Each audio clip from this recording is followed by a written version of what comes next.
د حضرت عثمان ذوالنورین په زمانه کې د هغې په دور خلافت کې په سن 25 هجري کې چې د پیغمبر علیه السلام د وفات 15 کاله شي کابل ته دین رالو او په افغانستان کې په کابل کې هغه ټیم کې دین افغانستان نو د افغانستان وروسته شو هغه زمانه کې کابل او بیا په کابل کې شهدا دي د صحابو مقبره شهداء صالحین کې غي مدفون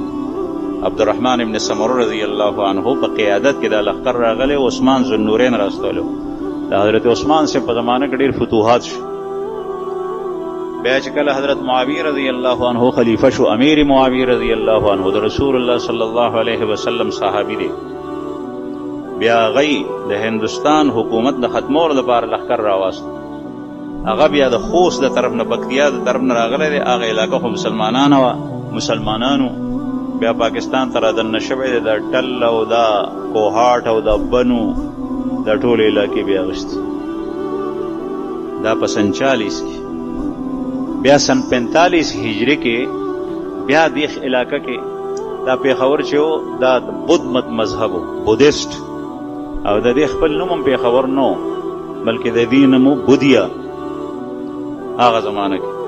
تاسو وګورئ زموږ په عجایبګر کې نور څه نشته دی د بودھ مجسمې دي ټولې وړې او غټې او چې کوم ځای کې وګورئ نو د هغه آثار دي نو دا ځای بیا فتح شوی دی 45 هجري کې حضرت سنان ابن سلمہ ابن محبق رضی الله عنه دا قائد او حکومت د امیر معاویه رضی الله عنه هغه شام کې او عراق کې خپل گورنر ته خبر راواستول شي او داسې جرنیل ما ته وګوره چې دې علاقه کې غو جنگيږي هلته خلک بغاوت کوي اسلام نه مني نو انتخاب د حضرت سنان ابن سلمہ رضی الله عنه شو او سنان ابن سلمہ ابن محبق رضی الله عنه دلته قبر دی صحاب بابا باندې مشهور او سنان ابن سلمہ رضی الله عنه دا صحابي دی خو کم سن صحابي دی یعنی وړوکوالي کې پیغمبر علیه السلام لیدلی کله چې نبی کریم صلی الله علیه وسلم حنین تلو نو د پلار سلمہ ابن محبق رضی الله عنه هغه صحابي دی هغه جنگ ته روانو په لاس کې نیزه وه شل نو چا ورته وویل چې زوی دې وشو نو عرب په زامنو ډېر زیات خوشحالېدل لیکن دی جهاد ته او جنگ ته روانو نو چې ده کله واورېدل چې زوی مې وشو نو دی ورته وایي لسناني هذا احب منه الی منه زما دا نیزه ما ته د دې زوی نه زیاته خوښه ده تا ما ته د زوی بشارت راکړه خو دغه وخت کې ما ته جهاد ډېر محبوب دی چې زه دشمن سره وجنګېږم نو د خوشحالۍ په سلسله کې کور ته لا نړو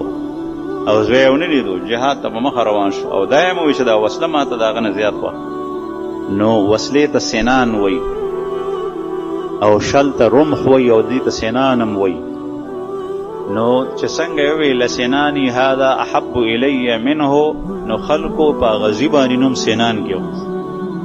سنان ابن سلمہ ابن محبق دا صحابي حضرت معاویه رضی الله عنه انتخاب کړی دی جنګېدلی دی د سوات د باجوړ د دې علاقې دا ټول خلک هغه ټیم کې ټول بت پرست دی ورسره جنګېدلي دي